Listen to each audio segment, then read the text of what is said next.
Okay, let's just wait a few seconds. Let this stream get set up. Just a moment, everybody. Okay, let's just wait. Okay, so my name is Kevin. I'm one of your Reddit event hosts. This is week number 10, if I remember correctly. And today I want to talk with you about Liquid Network. Oh yeah, also I am an influencer from Bitcoin for Beginners. You can check out our channels at youtube.com/Bitcoin for Beginners. But today I want to chat about Blockstream's new Liquid Network and how that affects the Bitcoin space. It was just recently introduced in late September 2018, and it's kind of like a complement to the Lightning Network. So anyways, let me start by sharing my screen. And by the way, if you have any questions, any comments, if I'm too loud, if I'm too soft, or any technical issues, feel free to leave me a note in the live chat, and I'll definitely get back to you on that.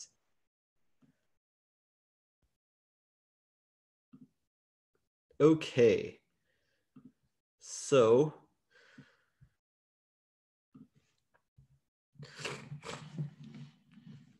what is the Liquid Network? Well, it is a federated sidechain of Bitcoin. Federated means that it's like controlled by different parties that come together in agreement. So it is centralized. It's a private blockchain with different capabilities and features of the main Bitcoin blockchain.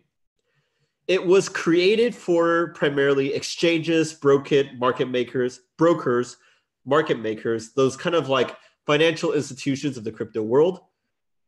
And quoting them from their website, it enables the rapid, confidential, and secure transfer of Bitcoin funds between participants. This is particularly useful if you think about it, because Bitcoin transactions are slow to become final, right? Like if we transfer stuff between exchanges, we have to wait multiple confirmations. Sometimes they're 10 minutes, sometimes they're more if there's a lot of congestion. And so this is trying to solve that problem. It was developed by Blockstream, the company that kind of hires a lot of Bitcoin core devs. You often hear about them arguing with the Bitcoin Cash proponents in the crypto space. I don't really have an opinion on that necessarily. I just want to report what this Liquid Network is all about, since it was a recent news dropping as of September 27th, 2018.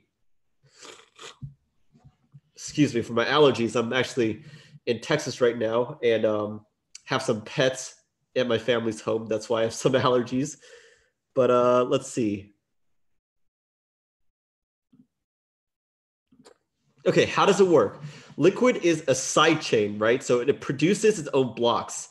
But the assets on the Liquid sidechain are pegged to real Bitcoin on the main Bitcoin blockchain. So how that works is that you peg Bitcoin to a Liquid sidechain in a transaction. That Bitcoin becomes frozen. Now you have Liquid Bitcoin, or LBTC, on the Liquid sidechain, and those moves way faster. Those can be transferred way more quickly and with finality. Because in the proof of work model of Bitcoin, it takes 10-minute blocks by miners, but in Liquid sidechain, it's 1-minute blocks. And instead of mining, you have authorized nodes signing the blocks by their own kind of sort of consensus, like voting mechanism. So basically, the trade-off is between speed and permission. Like they gain speed by being permissioned, but in a sense, it's still tied to the permissionless underlying Bitcoin blockchain, because the Bitcoin that are converted to LBTC are real Bitcoin, and they're locked or frozen when dealing with the Liquid Network.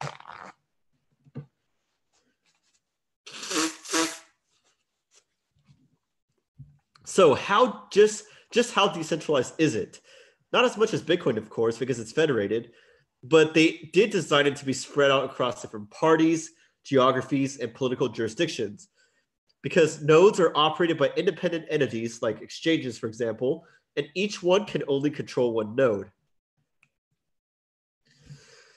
Also, updates or adding entities need to have consensus from the participants first before they go through. Blockstream also cannot control the network by itself, and if the network, or if Blockstream, the company, died one day, the network can still continue to function. What will it look like for the end users, aka you and me? Well, the exchanges kind of handle all the things in the background for us, and they send Bitcoin to other participants on behalf of us through the Liquid network. The only thing from our perspective is that the destination addresses that we get will be a little bit different. They'll start with CT and then a bunch of other characters, kind of like a random Bitcoin address. You take that address and put it into the exchange from which you want to withdraw Bitcoin, and then that was how you participate in a Liquid network transaction. There are some notable features. One sec, let me take a look at the live chat first, okay? First of all, fast and reliable transactions with a network of trusted entities, which will enable near instant transfers between exchanges, brokers, etc. No more need to wait for 10-minute block confirmations before finality.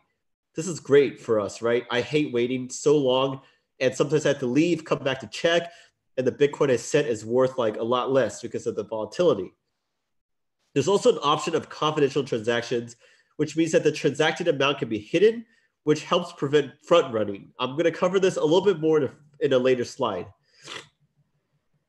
It's also great for arbitrage, and it can lead to the tightening of the spread between worldwide Bitcoin prices. Like sometimes you have Bitcoin prices in like Asia that are worth a lot more than in America, but this should help arbitrage way easier and make it more even across the world. Besides the BTC pegged liquid BTC, in the future, other tokenized assets can be issued like other crypto coins or even fiat currency pegged tokens.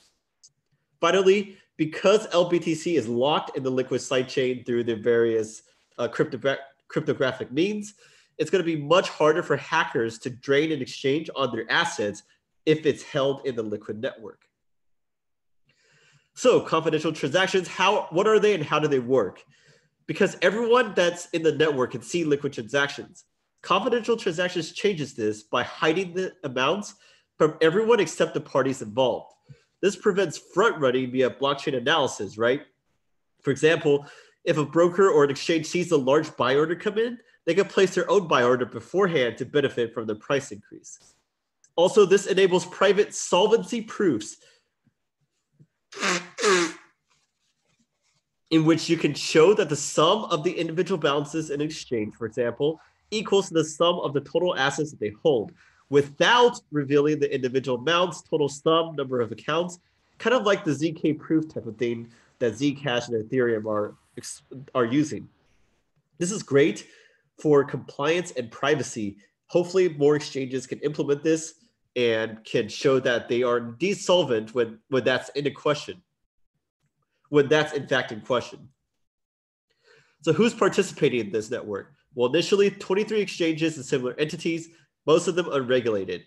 Some big ones named are like Bitfinex, BitMEX, BTC Box, Coin1, Corbit, OKCoin, and so forth.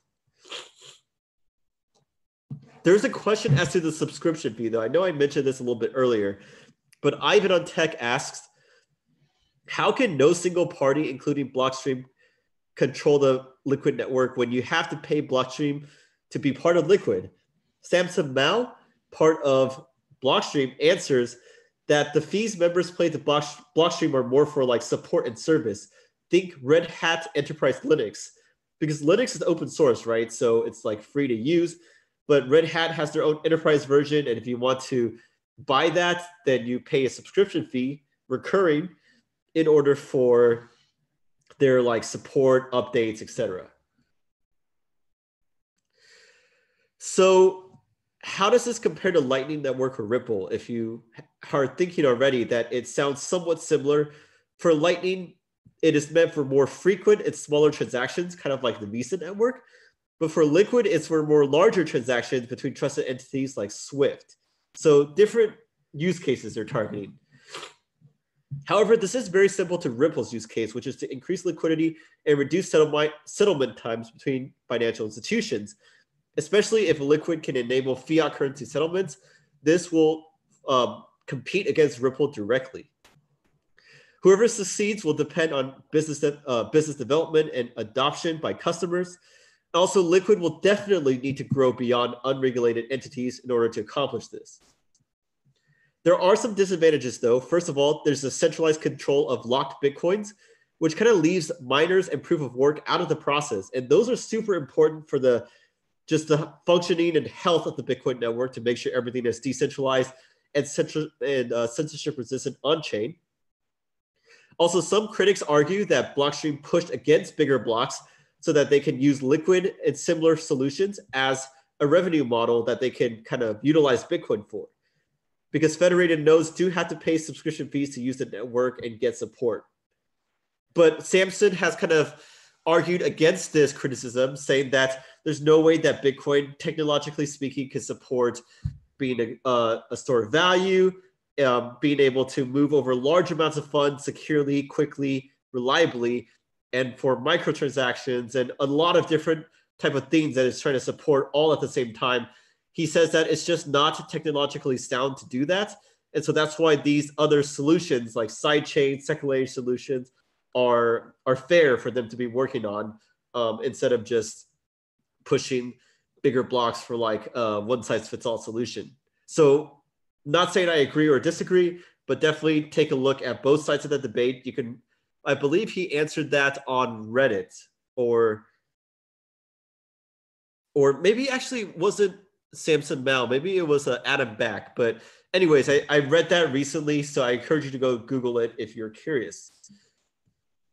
Also, there is some rumors that a hardware used for Liquid servers has a backdoor by a Chinese manufacturer, but this affects way more than just Liquid servers. This affects servers all over the internet and data centers, and many big entities like Amazon and some other ones have denied that this is in fact an issue, but Blockstream is taking the relevant precautions anyways to make sure that the Liquid network will not be compromised. So some final thoughts from me. It's early, and I don't yet know how it will go, but it has potential, particularly to increase efficiency for large entities on the Bitcoin network, also make our lives easier as traders so that we don't have to wait a long time and get affected by a lot of volatility. It can also compete with Ripple, but Ripple is pretty far ahead in terms of getting like banking partners using their network, using their solutions. So we will see. The jury is out on that. But overall, I'm interested to see how this develops, whether it succeeds or flops. And I'm curious as to hear your thoughts, Reddit community. Definitely let me know in the comments here in the video or in the subreddit post for this video. And I will definitely take a look and try to get back to you as well. I'm Kevin, your host from Bitcoin for Beginners. Always a pleasure to have you guys here on this Reddit event. Big fan of this show, being able to interact with y'all. And let's see. No comments today, but that's okay. I hope you guys enjoyed this. Once again, leave me any comments. I'll definitely get back to you. And I will catch you guys next time.